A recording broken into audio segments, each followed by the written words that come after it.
Ladies and gentlemen, everyone in Storyland, let's welcome Dorma McGruder.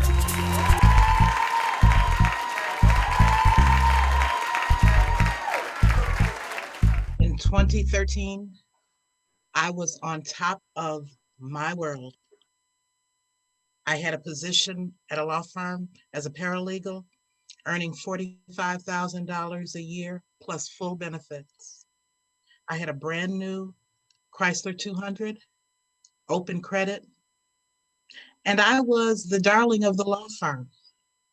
Not only because I was the fastest typist, but I was also the best document editor, and I had innovated and created a trial assistant position where I would go to court with my boss and I would pass out documents and help with witnesses. And I even read things into the record. They loved me. The firm would send me out to represent them in the community to speak, and all was well. One afternoon when I got home from work, I realized I'd left my wallet at work. So I went back, and it was dark, and when I got inside, I tipped in through the side door and I heard voices. And so I stopped to listen because they were talking about firing my boss and talking about firing Dorma. We have to fire her. Why? Because she's losing more money than she's making and she's costing the firm money. Well, she's got a trial coming up. Maybe she will win that or get a big settlement. Let's see how that goes. Well, we're selling the building and closing the firm, so maybe we should fire Dorma. Even though she's been here 8 years, she's the newest hire, and that would give us some more money in terms of profit when we sell the building. We can't fire Dorma. What do you mean we can't fire Dorma? Because Dorma is the only one who has the patience to deal with her. Dorma is the one that keeps her on track. If it weren't for Dorma, she would not have a practice. We can't fire Dorma. I tiptoed out the back door, smiling, because I knew that I could trust my law firm. I wasn't cocky, but I was confident. Over the next few weeks, I'd heard a lot of fussing and cussing and arguing behind closed doors among the attorneys. I didn't pay much attention to it. So it turned out betrayal was coming. One afternoon, my boss just stormed out. No warning, no notice, no words. She just stormed out. Well, I knew that I was going to be laid off because I worked only for her. But that was okay, because other people who had been laid off from that same position, they got severance packages of net $10,000 to $15,000. Plus, I had $18,000 in my 401k. So I was going to be fine.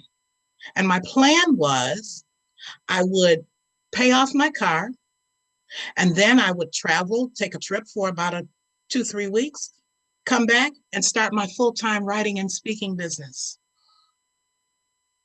The partners approached me and they said, she's got over 100 open client files. We need to do something with them. And she's got over 100 closed files. So we either need to shred and scan and redistribute and return to the client. Would you be willing to stay and do that for another 2 or 3 months? And then that would be added to your severance package. I said, sure, because I'm thinking more money. So I finished, I got everything done.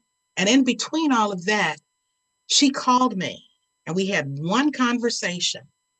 I'm pulling up and I want you to bring out a flash drive with all of my records, all of my files on it. And I went to the senior partner because I knew protocol dictated absolutely nothing left to the firm without his permission. He said she can have it, but we have to send it certified mail. I went back and I told her what he said. She cussed me out. That was our last contact. I finished getting her files sorted, done, sent out, closed, whatever needed to be done. I went to the senior partner on a Friday afternoon, and I am excited because I am going to get my $10,000 to $15,000 lump sum check and get started on the next chapter of my wonderful life, the world where I am on top of everything. And I sat down and I looked on his desk, and I didn't see the file or the check, so I figured it was in the drawer. I said, "So what about my severance package?" He looked at me and he laughed. "You don't get a severance package." I said, "What do you mean I don't get a severance package?" The night she left, we went through her desk and we found a whole lot of unpaid client bills and a lot of firm expenses. So the money that we were going to pay you, we had to use that from your severance package to pay those bills. They betrayed me. They used me. They knew when they approached me to take care of her files that they had no intention of giving me a severance package. They knew no one else in the firm wanted to close out those files. They knew that it would be better for the firm for me to do it. And so that was how they betrayed me. I said, "So what am I supposed to do?" Collect unemployment and go back to school. I felt doors closing. I felt betrayal. The room got cold. The room got dark. I didn't know what to do. I got up and I left. And to this day, I don't remember walking out. I don't remember getting in my car. I don't remember anything. I'm sitting on my couch the next day and I'm thinking, well, I still have my 401 check coming, so I'll be all right. And I hear this horn just blowing, blowing, blowing. So I go out to my window and I look and I see the man's legs sticking out from under the hood of my car, and I see the tow truck. I put on my pink robe and my pink house slippers and I run outside. I said, "What are you doing? I'm only 54 days late. You have to be 90 days late before they repossess your car." He didn't miss a beat. He said, "Miss McGruder, the laws have changed. You only have to be 30 days late, and then we can come and repossess your car." I said, "Well, can I get my stuff out?" "No, you come and get that tomorrow from where we're taking it." Came back upstairs and I sat on my couch and I waited for the darkness to leave me. It got darker, it got colder. I actually could hear in my spirit doors closing and locking. The next day, I got my 401k check, my $18,000 check. That was actually for $11,000 because the state of Michigan required that taxes be taken out.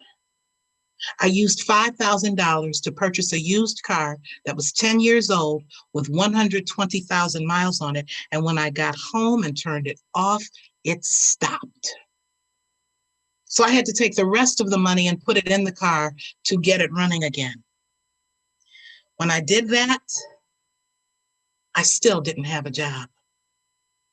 I started calling the law firms that wanted me to come and work for them when I was working at the other firm. Nobody wanted me. Everybody had betrayed me.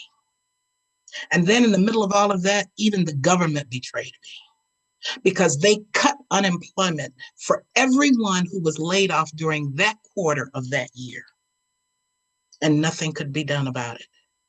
I was in the middle of my floor in the living room screaming, "God, why are you doing this? Why are you betraying me? Why are you closing all these doors? I don't deserve this. What is wrong with you?" I wasn't trusting God anymore. I wasn't trusting Dorma. I was trusting the law firm, and they betrayed me. Elizabeth called me. She said, "What's wrong with you?" And I told her what happened. She said, "Okay, call this company. Tell them I told you to call." That was on Tuesday. Friday, I had a job, and things began to get a little better. And I started to rise, and doors started opening. And I released all the negativity. And I learned two things. One, you can't control when pain comes, but suffering is a choice. And I was choosing to suffer. I was wallowing in my suffering, and I was wallowing in it, and I was enjoying it in some twisted way. And I had to stop wallowing, and I had to rise. I had to get up, and I had to start back trusting in God and trusting in Dorma. And I vowed that no organization, no institution, no person, no government, no one, as I learned from one of my mentors, would ever have control of my life, my destiny, my money again.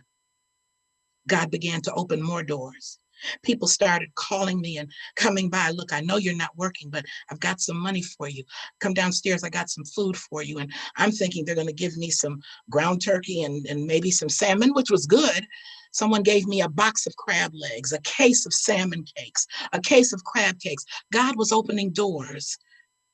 And then in fall of 2019, God opened a door that I had been praying and dreaming of opening, and I didn't know how to do it. And God took his hands and opened that door and restored my trust in him and my trust in me. Looking back, I never would have chosen this path. But looking ahead, I wouldn't change it.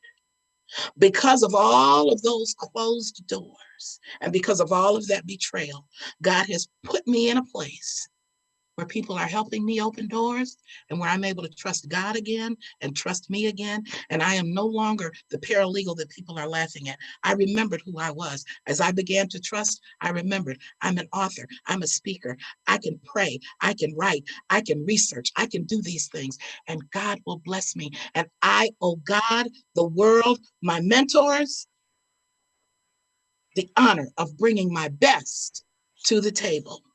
And still I rise. Thank you. Thank you, Dorma. Thank you, Dorma. Wonderful. Wow.